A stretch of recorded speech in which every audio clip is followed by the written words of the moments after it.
lahat ng mga nandito, karamihan sa mga nandito, no, alam ko, you have been out and fighting since Monday. And I thank everyone for being a hero. Hero po kayo, yung mga kasama po natin na nandito na since Monday, i-devote, sacrifice ang time para manawagan sa ating mga kababayan na lumabas na, huwag tanggapin ang sistematikong korupsyon. At isa lang ang mensahe gusto kong ipahatid natin sa lahat ng kapwa nating Pilipino. No? Ang problema tungkol sa flood control ay problema tungkol sa budget. At ang usapang budget ay responsibilidad ng Kamara, ng House of Representatives. At ang mga kakulangan ng House of Representatives ay dapat itinatama ng Malacanang. Ang House of Representatives at Malacanang parehas, willful, deliberate, intentional ang participation dito sa system of corruption na ito. Tayong mga Pilipino, wala tayong kakampi. Tayong mga simpleng mamamayan, wala tayong kakampi. It's time for us to impose our power against these people who enable this kind of corruption. Sana po, sa lahat ng mga kababayan natin, let us take this seriously. Ito po ay usapin ng survival. Ito po ay usapin ng ating pagka-Pilipino. Ito po ay usapin ng ating pagkabansa. Huwag po nating tanggapin na gagawin lang tayong laro-laruan ng mga taong pinapasahod natin sa gobyerno. Huwag nating hayaan na gawin lang tayong gatasan ng mga may taong kapangyarihan. Na unang-una sa lahat, ang kapangyarihan nila ay tayo ang nagbigay. Ipaalam natin sa kanila at ipaalala natin sa kanila na wala sila dyan kung wala tayo. Kailangan nating batukan ang mga taong walang konsensya at ipaalala sa kanila na kami ang amo ninyo. Pinapasweldo nyo kami. Wala po ibang magmamahal sa kapwa natin Pilipino kundi tayo lang din. Mga kababayan natin, nakikita natin nagbabanat ng buto araw-araw.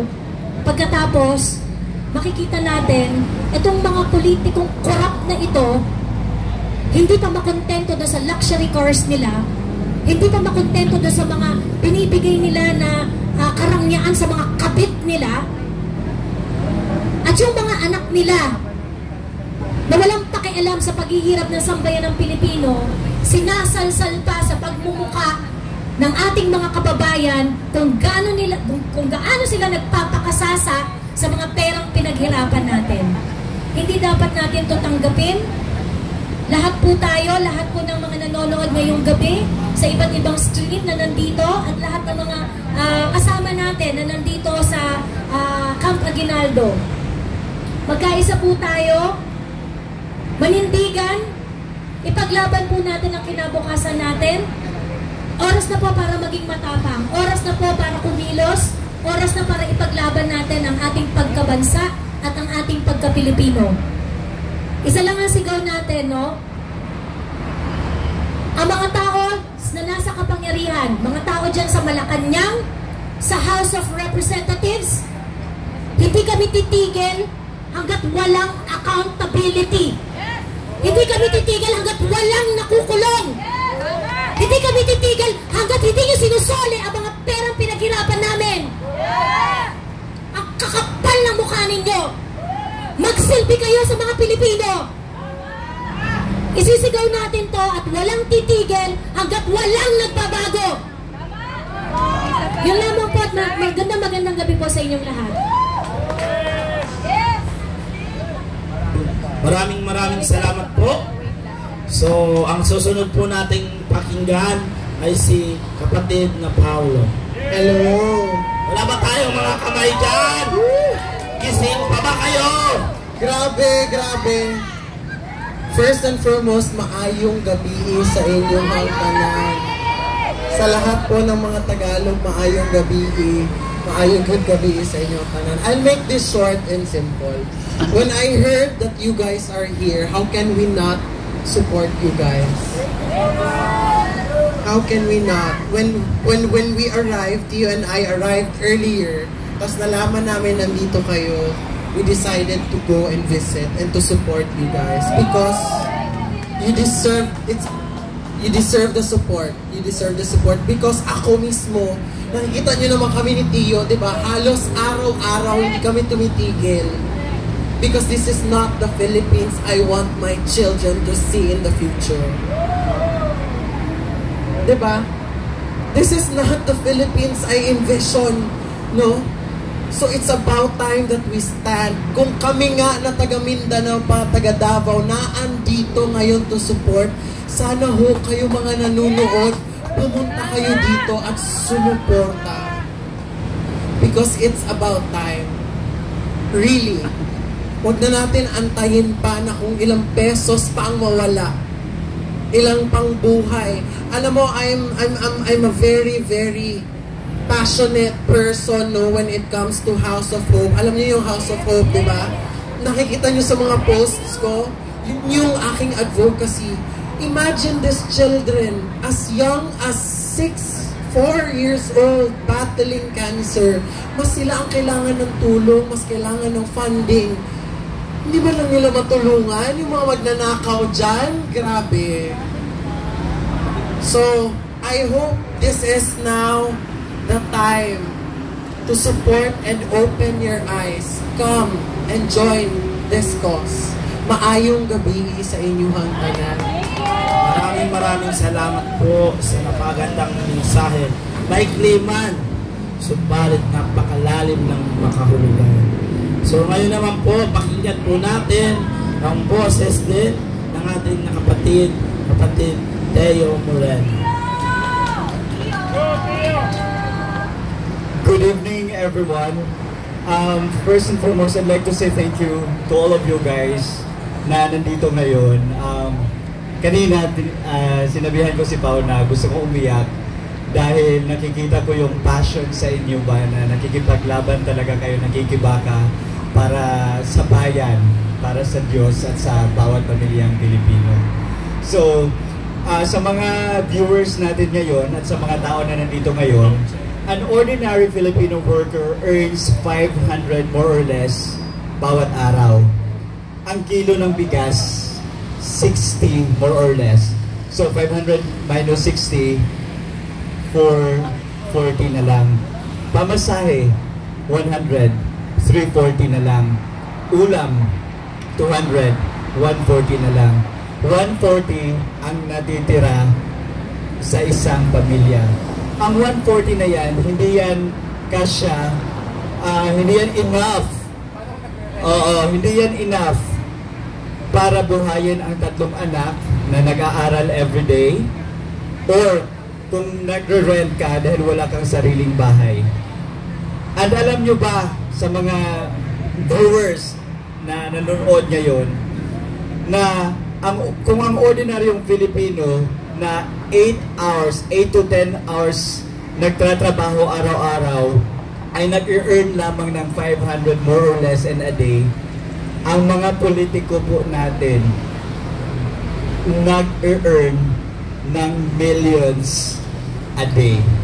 Dahil yan sa scheme of corruption na embedded na sa institution kung saan sila nagtatrabaho. Halimbawa, ang House of Representatives, di ba? Yung ginagawang investigation ngayon, hindi lang ano yan it's more of like a PR stunt to make it appear that this administration is doing something to combat the corruption that is currently crawling in our country. Pero if i-dig deeper natin kung ano talaga yung ganap within that investigation, it's more of pointing fingers, putting all the blame to those people na pwede nilang i-blame para sila ay magiging absuelto. At yan ang ginawa ni Martin Romualdez. As you can see, nag-resign siya in the middle of the anomalous flood control projects. And you know what, people? Resignation does not exonerate someone from criminal and civil liabilities. So dapat siyang managot. Dapat niyang sagutin ang taong bayan kung saan niya ginastos ang billions of money na ginawa niya sa BICAM, sa yung mga budget insertions na ginawa niya under his leadership sa House of Representatives. At kung sa nakikita ninyo ngayon, ang nangyayari is they are putting all the blame to the Dutertes. They are trying to link everything. For example, in the anomalous flood control projects, hinahanapan nila ng butas na ma-connect sa mga Duterte para doon sila na naman yung i-blame. Diba? Yan yung nangyayari ngayon. Ang ngayon kay VP Sara, yung mga contractors, they are trying to connect again the name of VP Sara sa mga contractors. Kasi nga, wala na silang ibang diversion. Gising na ang taong bayan. Ngunit, even if gising na ang taong bayan, nakikita din kasi natin gaano ka-abusive ang government natin ngayon. Say for example, ako, personal experience ko lang. I received 3 cases na I am one of those few people na legally harassed. Same with Joey. Dahil ang gusto nila ay tumahimik kami and maging complicit sa ginagawa nilang pambababoy sa pera ng taong bayan. At sa sinabi ko kanina sa speech ko, na ang ordinary Filipino citizen is earning 500 sa salary niya on a daily basis. May tax pa yan. At yung taxes natin, yan yung nagpapayaman sa mga politiko sa panahon ng Marcos administration. 500 peso is nothing compared to the billions of money pocketed by some politicians. And this is because we continue to tolerate the stream of corruption that has been embedded in every institution and agency na dito sa ating bansa, sa bansang Pilipinas. So ang panawagan ko lang sa taong bayan is to continue to raise our voices because with our collective effort, we would be able to win this. And with your voices, we will again reclaim the power that have been lost from us dahil kinuha na ng mga taong tinulungan natin para magkaposisyon sa gobyerno. Malaking halimbawa po dito ay si Bongbong Marcos. For 35 years, di ba, ang mga Marcoses, grabe, kontra sila ng taong bayan. For 35 years, hindi sila nakapwesto. Pero, ibinalik natin sila sa kanilang posisyon in 2022 because we hope for a change. Ang ibang pagbabago pala yung nakikita natin. Mas masahol pa sa corruption under Pinoy and the previous administrations. So, ang panawagan ko sa taong bayan is, huwag kayong matakot. May araw sila. There will be a day of reckoning. And there is God. God sees everything. And God sees the desires of our hearts. Thank you and laban lang para sa Diyos, bayan at bawat pamilyang Pilipino. Thank you everyone. Maraming salamat po, kapatid na Teo. Ngayon po, sa mga viewers po natin, sabi natin kanina, ito po ay ang kanilang mga saloobin at opinion. Pero po, tulad po ng sinasabi natin, dito po sa nilalabanan natin ngayon, ay wala po kung sinong politiko ang ating sinusuportahan. Kundi ang kailangan po natin ay magsama-sama tayo upang labanan at wakasan ang korupsyong ito. Ngayon po, dadako na po tayo sa susunod po nating magbigay ng kanyang mensahe ang ating kapatid na Coco Loco. Magandang gabi po sa inyong lahat. Maraming salamat sa patuloy na pakikipaglaban para sa ating bansa at para sa susunod na henerasyon. Nagpapasalamat ako sa mga kasama natin na si Sir June sa Visayas pa, sa Mindanao, nandyan naman sila Iyo at si Paolo. So Luzon, Visayas, Mindanao ay may representante ngayon dito sa Aguinaldo. At kayo po na mga dumadaan, magandang gabi po sa inyong lahat. At sa lahat ng mga nandito, mga kapulisan, mga militar, kayo po ay inaanyayahan namin na samahan kami sa laban kontra sa korupsyon. Kasi sa ginagawa po sa atin ngayon ng ating gobyerno, hindi po ito mangyayari ang korupsyon na to kung hindi nagkakampihan ang executive at ang legislative. Kahit anong gawin ng legislative na korupsyon, kung binabantayan ng maayos ng executive and vice versa, hindi ito mangyayari. Nandyan po ang DPWH, sila po ang nagmo-monitor ng dapat na ginagawa ng mga kontraktor. Kaya po natin sila binabayaran, kaya po natin sila linagay sa kapangyarihan ay para sila ang magbantay na hindi kinukurap ang ating pera. Binabayaran na natin sila para gawin ang trabaho nila. Ngayon, sila mismo ang gumagawa niyan, kaya nadodoble ang ating trabaho. Ngayon, kailangan natin silang bantayan na dapat sila ang gumagawa niyan. Mga kababayan, nung isang araw, may lumapit sa akin na 14 years old. Ang sabi sa akin, "Kuya, pwede bang sumali sa rally kahit bata pa?" 14 years old, sabi ko, "Nagpaalam ka ba sa magulang mo?" Sabi niya, "Kasi nakakagalit na." Nakakahiya po, nakakahiya talaga na yung bata pa ang kailangan makipaglaban para sa ating mga matatanda. Mga bata pa ang gustong makipaglaban para sa karapatan nila. Dapat po tayong mga matatanda ang nakikipaglaban para sa karapatan ng kabataan. Dapat nakafocus sila sa pag-aaral. Ang problema, imbes na nag-aaral sila ng mabuti, ay kailangan nilang sumuong sa baha para lang makapag-aral. Habang ang mga anak nitong mga korap na mga taong ito ay nasa ibang bansa at nasa mabuting kalagayan, gumagastos ng 100,000 sa isang pagkain lamang. Habang yung mga anak ng mga ordinaryong Pilipino ay hirap na hirap araw-araw para hanapin kung saan kukuha ng pambaon.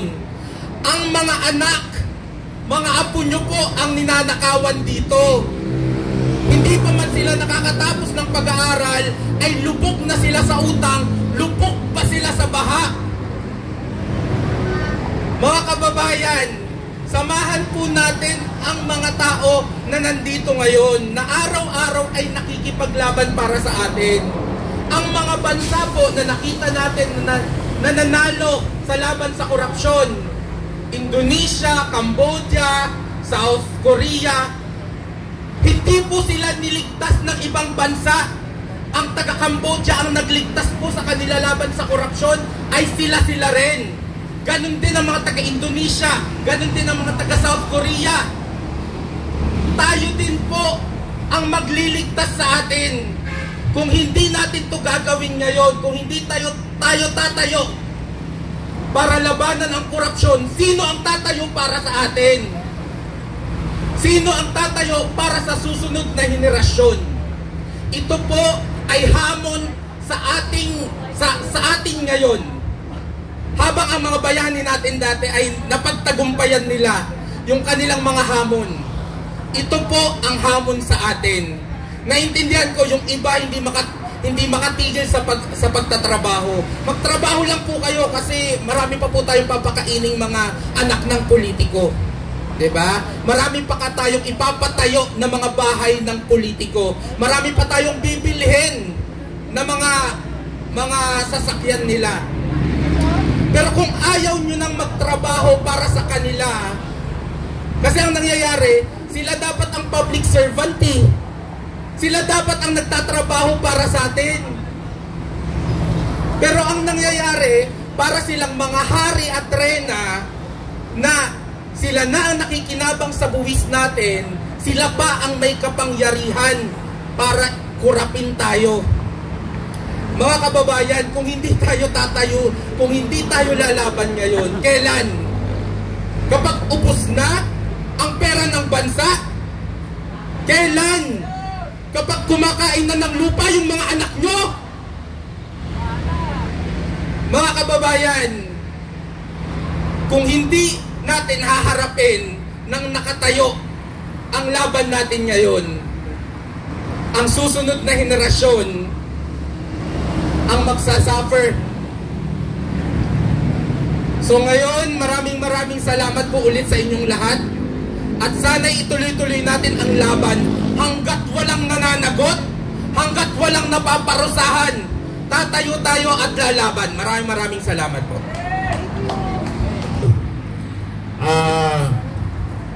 June Abinis from Cebu, vlogger, influencer with his fellow.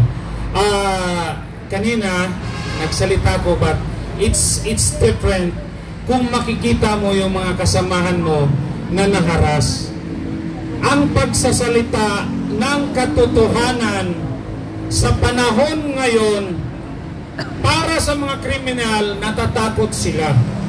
Kaya nga, ang sarap pakinggan ang ganda tingnan na andito tayo mga vlogger na nag-graduate, that vloggers are not just inside fighting in an online or inside the safe of the room.